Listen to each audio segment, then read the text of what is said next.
Hello, welcome back mga kabagis. Meron tayong mga tanong dito sa ating comment section, no? Pero for data privacy, hindi na natin post yung name. So, subukan nating sagutin yung mga tanong, ha? For the first question, what are the signs and symptoms that I need to watch when my TSH is high? So, mataas daw yung TSH mga kabagis. Technically, mababa yung T3, mababa yung T4. So, ang pasyente natin ay hypothyroid. Kapag hypothyroid, meron tayong muscle weakness. Yan yung tulog ng tulog pero puyat. Meron tayong weight gain, pwedeng dahil sa water retention, mabagal talaga yung metabolic rate. Tapos, may cold intolerance. Yung hindi natin masyadong kaya yung masyadong malamig. No? Treatment dito, dahil mababa ang thyroid hormone, ang gamot, thyroid hormone. Levothyroxine.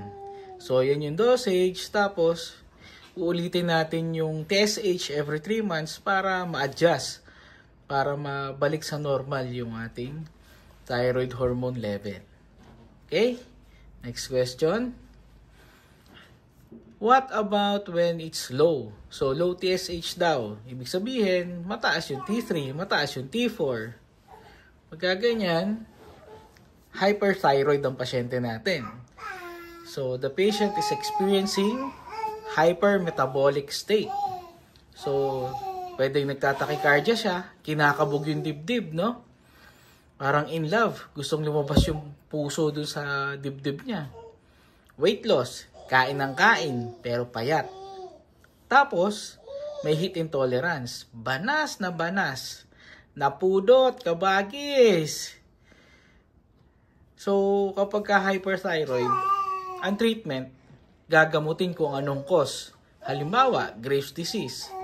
May 3 gamot dyan. Anti-thyroid drugs, radioactive iodine, tas pwede ring surgery. Tanggalin na yung thyroid. Halimbawa naman, may nodule o may bukol sa thyroid gland. Mas maigi dyan, surgery. Para kung cancer man yan, matanggal na. Okay? Next question. If I ignore the signs and symptoms, will not seek treatment, what will happen? Okay. Ano daw mangyayari kapag in-ignore or hindi ginamot? If left untreated, hypothyroidism pwede mag-cause ng heart disease or kidney failure, no? Sa hyperthyroid naman,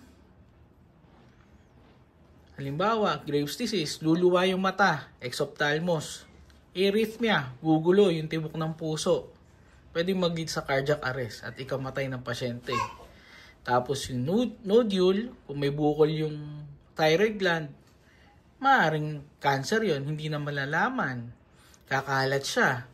Maraming salamat mga kabagis. Kapag may tanong kayo, try natin sagutin yan. God bless everyone!